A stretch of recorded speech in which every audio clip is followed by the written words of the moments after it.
How's it going? Good. So I want to start off this conversation by saying that I'm incredibly excited to be here. We have amazing, amazing, amazing shoe designers that I'm so excited for you guys to learn more about their brands and their stories and all the great things that they're doing in the footwear industry. So I want to start off by asking, I'm going to ask you guys all this question. What was your first introduction into footwear, and what made you guys want to start a footwear brand? Hi, you guys. It's such a pleasure to be here, and hopefully I'm able to teach you something. My first introduction to footwear was my mom's closet. I love that. My mom was such a shoe girl. She was a high heel girl. She collected shoes that were made in Italy, so she had all like the Manolo Blahniks and Roger Vivier, and she would always get dressed up. And when I was younger, when she would get her bonus, because she worked in investment banking, when she would get her bonus, every December, January, whenever it was, she would take me to Nordstrom, and we would just go crazy in the shoe selection, in the shoe section. I love that. So when I grew up and I was thinking about what I wanted to do with my life, somehow life brought me back to shoes, and I remembered my mom's closet, and I knew I wanted to go to Italy and make shoes there. I love that. That is so good. Sunny, what made you get into footwear? I would say probably high school. I bought these Nike SBs, and they were like leopard print, but it had like texture and different types of leopard on it. And I think that was the first like real interesting shoe I ever had. Especially it wasn't like shoe shopping like that. Like I'd go to the Foot Locker in my neighborhood, but I like actually went on eBay and like bought those. And I mean, or it was Eastbay something, other website, shoe website, and bought them. And I was like, okay. I think that was like my entrance into like actually curating my footwear closet and having like actual interesting pieces. Yeah. So that's probably where it began. It's just like a general interest in footwear. Cool. Yeah. Okay. And for me, I would probably say since middle school, but it was opposite. It was like I've always had large feet pretty much all my life. And I actually did not enjoy the shoe shopping experience. So I was like, dang, I want what my classmate got on her feet, right? I'm in high school, I'm like, I want the new things. And for me, kind of being a size, 12 shoe and really wanting that same concept, I was like so frustrated, like I turned that, frustration into passion. I was like, I gotta do this, and I gotta do it right for my big steppers, and not cut corners. So I love that. I absolutely love that. That's our community. That is so good. And honestly, that resonates with me a lot. I'm also a size 11 girl, and I always struggled with finding shoes. And that was kind of the reason for why I got into footwear, is because I could never find anything that fit me and made me feel confident and made me feel like myself. So that's amazing that you've been able to take that and turn that into a phenomenal brand. So my next question for you is how important is visibility in the success of Black-owned brands? And what strategies have you used to amplify your story and your product? Yeah, visibility is super, super important. I mean, I think we understand ever since the pandemic, 2020, all the things that, our spending power, our buying power is just super important. And I think it's essential to pretty much bring that Black culture, that Black-owned essence into in front of customers more, right? Because I think we definitely need that representation. I mean, we are the culture. So visibility, is just super important. And for me, in terms of just like strategy, like I definitely have a specialty size brand. So we start at size 9 and go all the way up to 14. So I have to get really creative with really reaching out to folks. And so a lot of my strategy in the beginning was, okay, how can I reach out to the folks that absolutely need this the most? So I'm like, okay, stylists, right? These models, they're 6 foot, whatever, they're tall, they're gorgeous, they need the shoes. Let me be able to partner with them in that manner and get the word out there, get the press, get the UGC. Corporate women, right? Or people who are speaking at conferences like this, right? I want to show up right. And so, reaching out to those different segments, even like mothers who just transitioned back to work, that's how I've been able to really strategize and get the name out there in those niche markets to really get in front of them. So, yeah. That's good. I love that. So my next question is directed to Sunny. I want to know, how has being a Black-owned brand shaped your brand's identity and perception in the market? It's interesting because although I think like my inspiration, I say inspiration because I live a very black life, so most of my things are just coming from, black artists, Yes. black images, black politics, black, everything that's related to it. Just as a general, like, that is my life, not to say like I choose it that way. It's just a natural experience I have. So what I did to just, I guess, amplify that was just be very natural. I just really try to repost my own customers and keep showing customers, other customers that have worn my styles or, everyone does something different. There's different body types, different shapes. I have a unisex brand, so non-binary, trans women, all men, all factors like wear my shoes. So I was like, I need to show people themselves, instead of like leaning so hard on like celebrity. And I do appreciate that like that has been like a draw to for my footwear. Like they're interested and they want to work with me and things. But I noticed that like people want to see people, and I just show them people again, and I keep representing that. And I think it just starts to filter into people's mind. Oh, is this a black brand? Because I've never been like, oh, I'm black, black, black, black, black, black. I just do it, Yeah.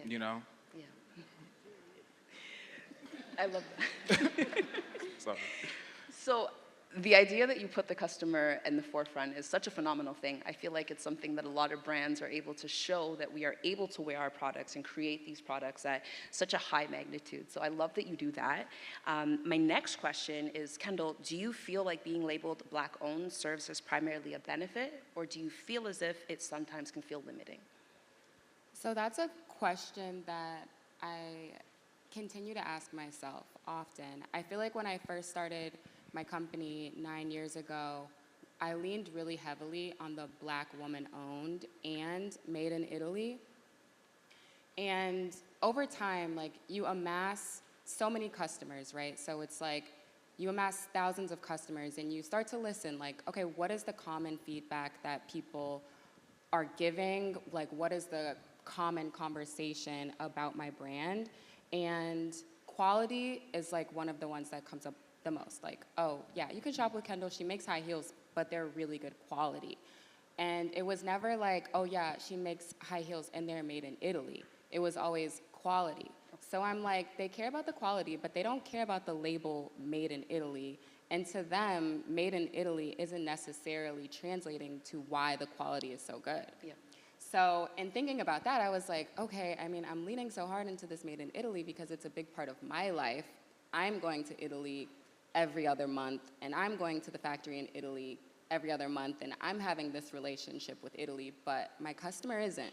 They just get the shoes, open the box, and see that it's a well-made shoe, and they're holding it up against a Prada shoe or, a off-white shoe or whatever, and they're like, no, like, Kendall's shoe is like standing right up next to this shoe. So in that whole, like, does made in Italy matter, I started to think about the other label that I was leaning so heavily into, which was the Black-owned. Mm-hmm. And Prada's not out here like, oh, we're a white-owned brand.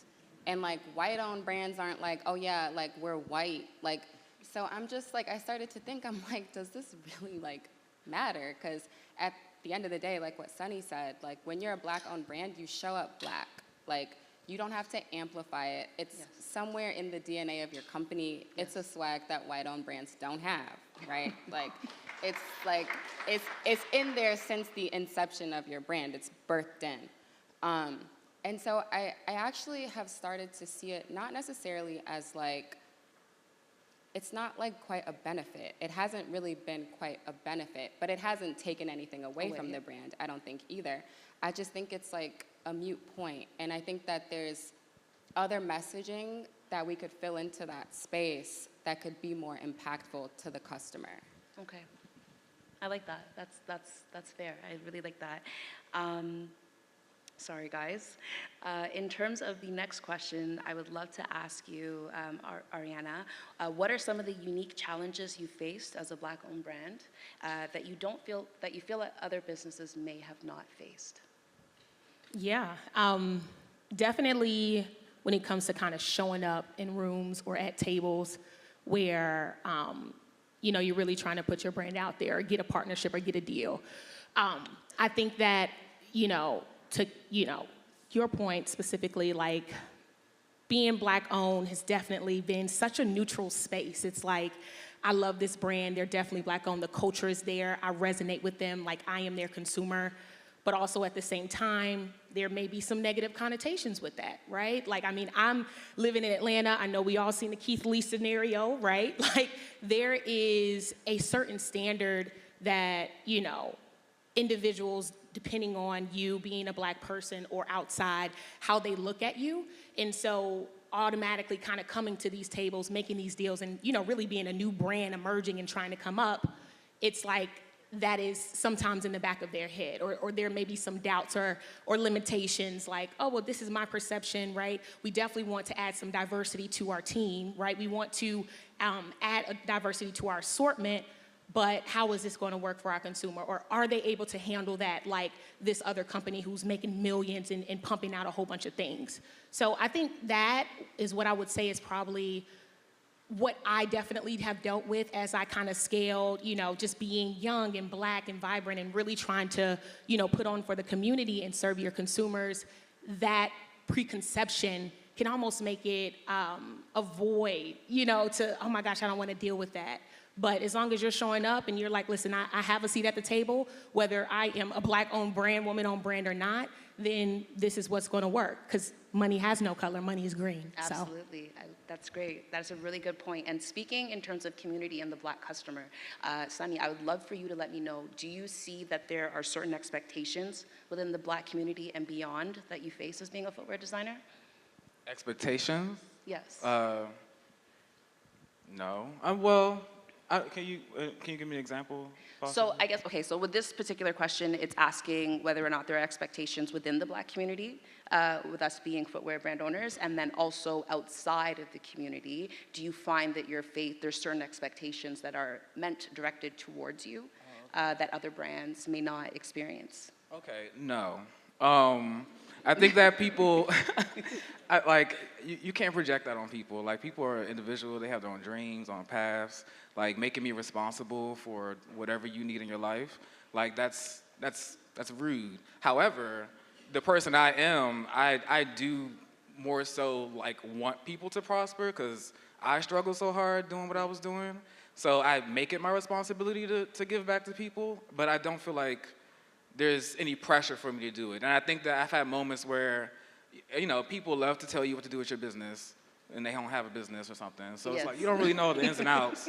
So like, to tell you, oh, you should do this, or you should be doing that, or, you know, if it starts feeling like I'm pandering and it's not genuine, I'm not the person to do it. So you don't want me to be that person you want to idolize, because I don't feel like, you know, I'm in some areas, I'm the best person to talk to. I can recommend someone that you might want to follow who is doing those things, but I'm about what I'm doing, and I like to find my people who also want to, you know, do what I'm doing, or have the same goals in their life or dreams, or just want to be in the room.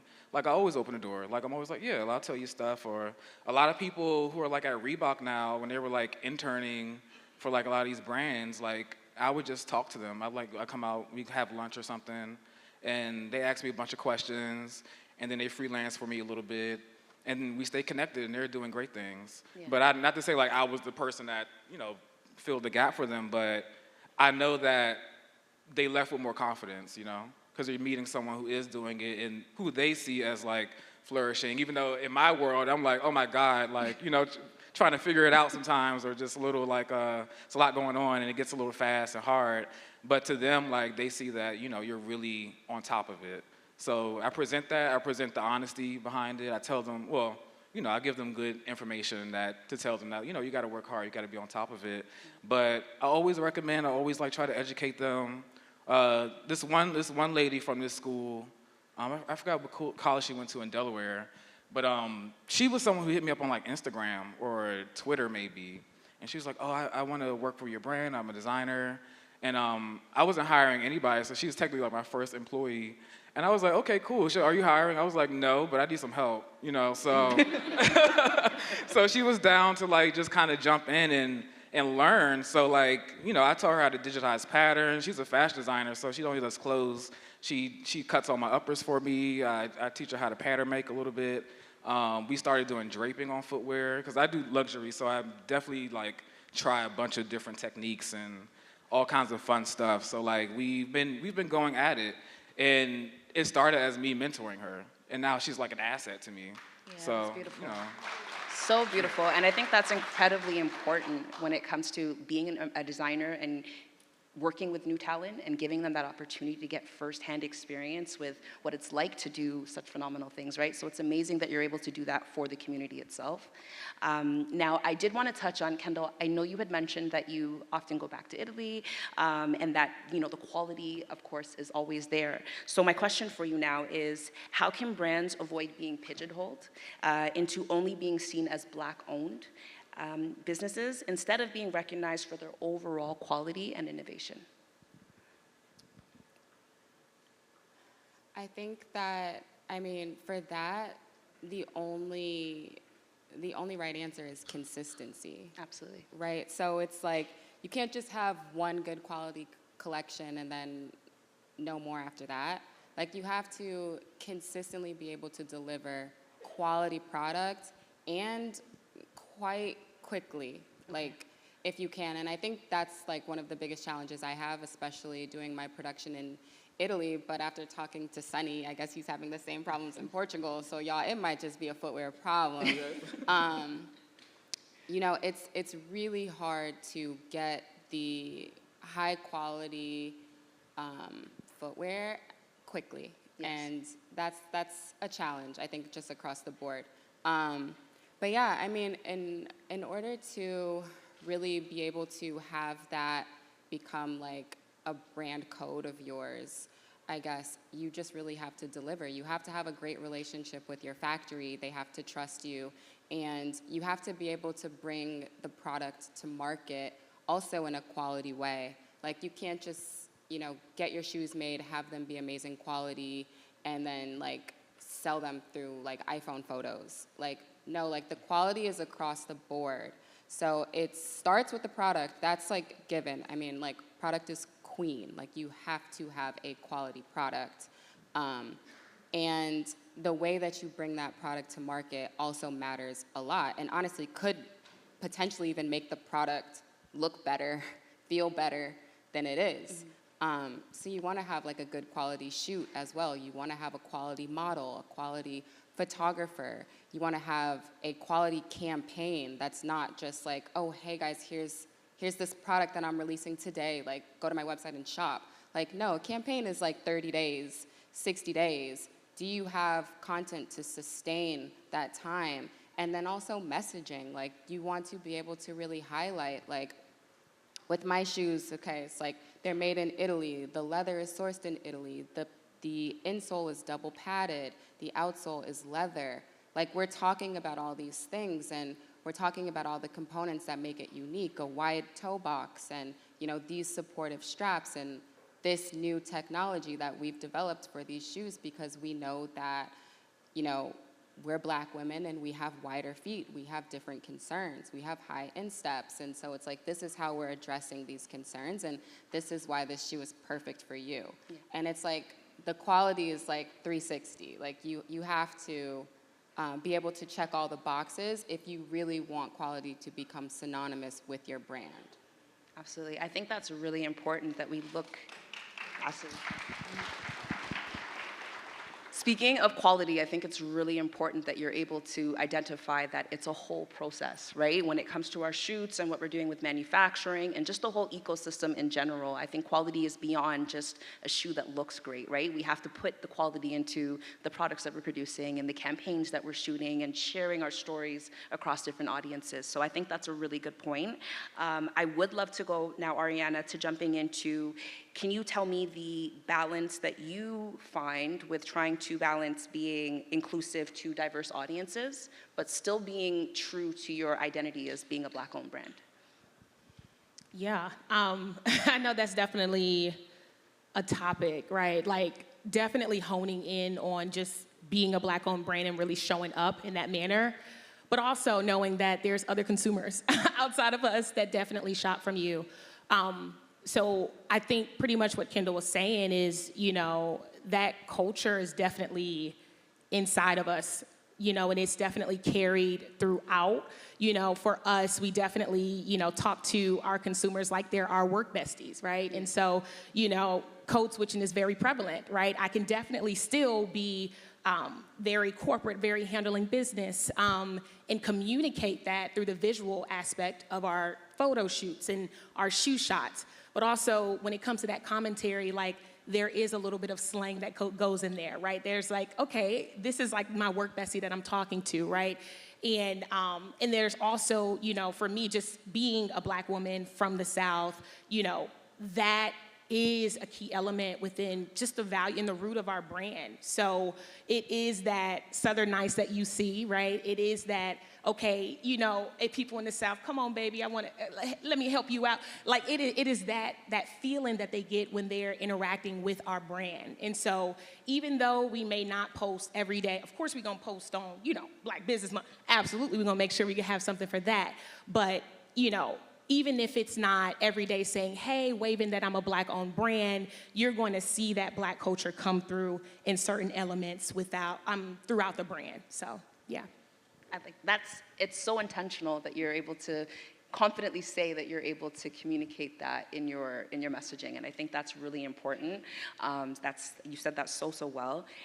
So my next question would be now, how can we create a stronger ecosystem amongst us in terms of manufacturing, supplying, retailers? There are very few Black-owned brands within this space. How would you say that we can create an ecosystem that everybody can benefit from? I think I could have an idea. I think it's just really being open and honest. I have had some I guess partnerships or relationships with people, and I feel like sometimes we do like to, I don't know, hold things to ourselves. And I think that might also come from just how hard it is to get to that spot. And it's hard to bring someone in sometime that might interfere with it. Not to say it's negative or positive, but change is also something that we can't control sometimes. And I think some people want to control that space. I think that I've found that the more partnerships I have, the more people I meet, the more design community I have, and I want to collaborate and work with them, I just watch how people, make money, their teams are a little happier, their experiences in the business changes because I'm telling you something that you didn't know, you're telling me something I needed to know. Like, we just had this convo about Italy and Portugal, and we're like, we're gonna do the same thing. Yeah. And it's not she's about to make a different move because of what she thinks, I'm about to make a move because of what I think, and then I'm talking to her, I'm like, okay, that's not the move, Yeah. And that would have been like a journey I would have had to do over a year versus like talking to Kendall right now and knowing that that's probably not the best way to go. Yes. So it's just like not so much holding information and thinking that you giving someone something is gonna not benefit you in the end, because we really don't cross. Like, I think we see each other so much on social medias and things that it make it seem like we're so many people, and we're not. Like, we haven't filled this auditorium. Like, it's not a lot of footwear people, it's not a lot of footwear designers who are Black. So just being able to share something can help a brand survive. And you gotta think about it from that angle sometimes. Like, we do better when we're in numbers. Like, the more numbers we have, the more chances we have to get in different spaces. And those people, pull you back up. Like, I've had, I can't remember this store. Oh, there's a store in DC called The Little Store that I'm in now. And I knew him way back in the day. Like, we just were clubbing and hanging out, and he's like a younger guy. And he went open up this store, and he told me, we had this long convo on his store opening. He was like, yeah, like, I always saw you in, New York doing your fashion thing. Like, I know you're self-taught. Like, I know he knows my story, we're friends. And he's like, yeah, I kept that, and I wanted to be, like, involved and be in fashion and like, do all these great things that he's doing now. And I was like, why didn't you ever speak to me? And he said he didn't feel like he was on my level to talk to me. And I was like, that's crazy. Like, we hang out, we chill, we kick back, and I thought that was very interesting.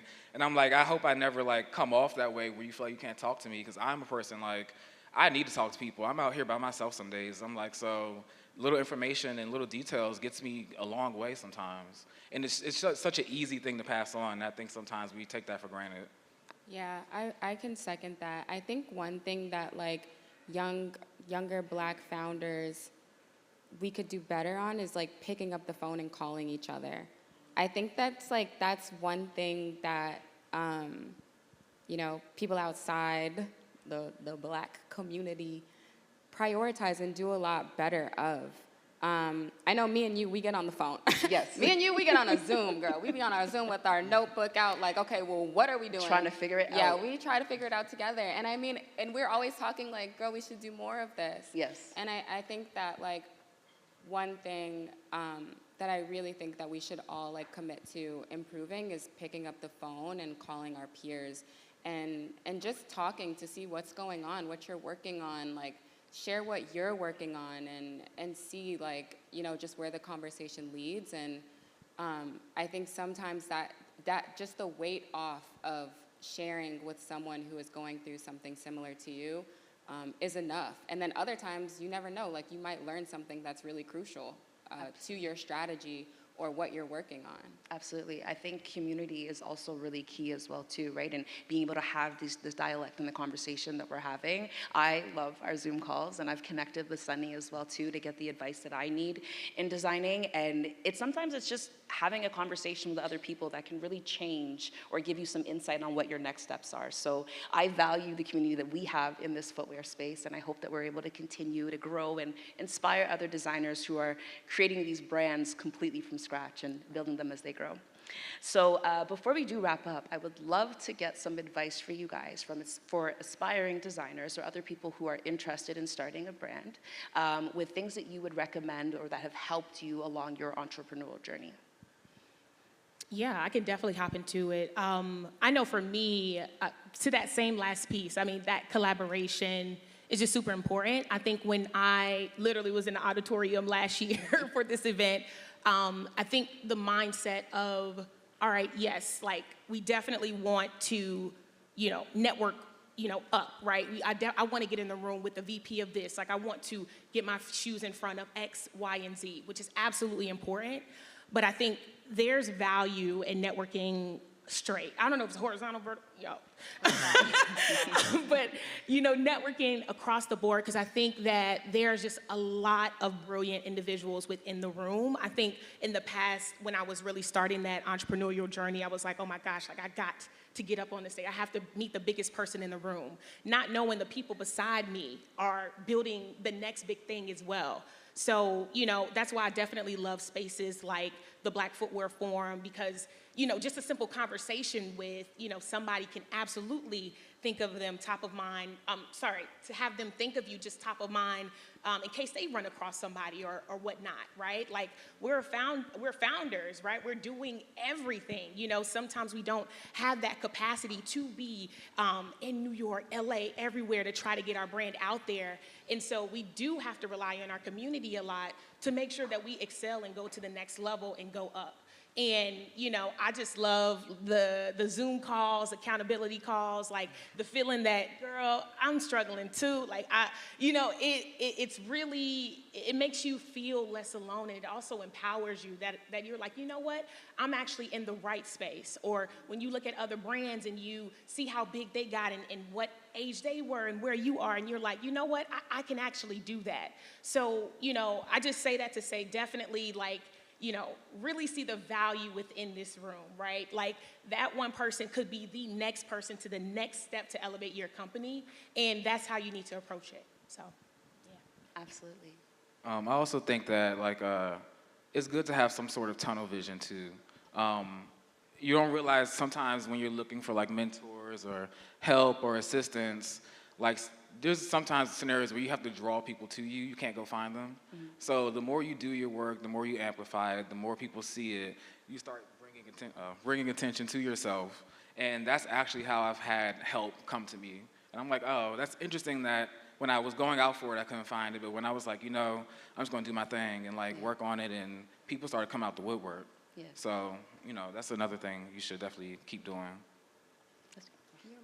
Yeah, sure. So in terms of advice for aspiring brand owners or entrepreneurs, is there any lessons or anything that you would recommend to them or suggest to them as they pursue that journey?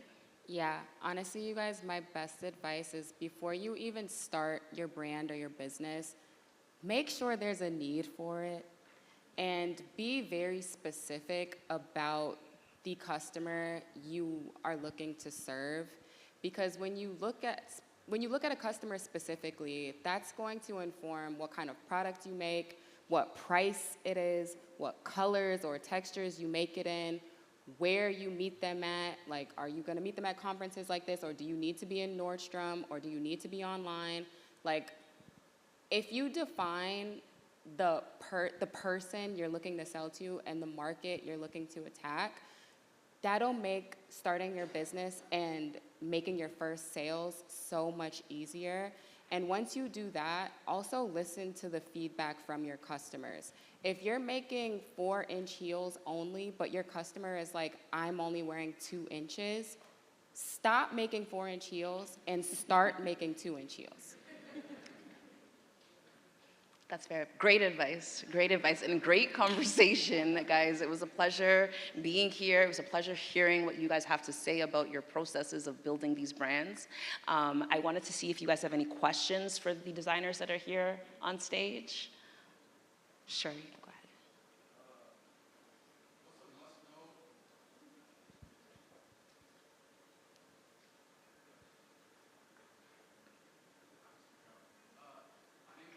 I'm an artist, I'm a sculptor, and I also want to get into like making clothes like one-off prototypes. And one of my biggest fears is reaching out to manufacturers. So is there a must-know that you wish you knew when you first started for aspiring designers or creatives looking to work with manufacturers? Wait, what do you mean by fear? I just feel like I'm gonna get scammed, like I'm not gonna get my stuff, or I might send in something and get something totally different. So like terminology, anything that anybody needs to know that where maybe you messed up in your process and you're like, oh, I wish I knew that before I started. Does that make sense? Yeah, I can. That's the question, y'all. That's the question, not dissertation. That was also a really good question. That's a great question, and to your point, I've never worked with a manufacturer that I didn't go and visit beforehand. So, like I said, I'm always in Italy. I have a relationship with my manufacturer, and I don't sit there and meet with a manager. No. CEO to CEO. So I meet with the owner, I get to know the owner, I understand their factory structure, I'm taking tours of the facility, I'm seeing the work, and I'm coming back every time my shoes are in production.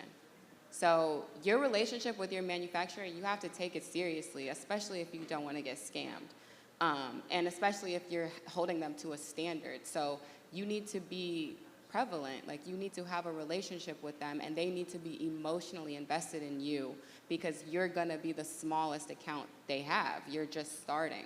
So you're not their bread and butter, and quite frankly, when you're a small brand, sometimes they even lose money on your order because it's so small, and they have to come in the factory, turn the lights on, turn the air conditioning on, get their team in there to make 100 shoes when their other customers are putting in orders for thousands of shoes. So that's why it really matters to have that relationship with them and to meet them face to face.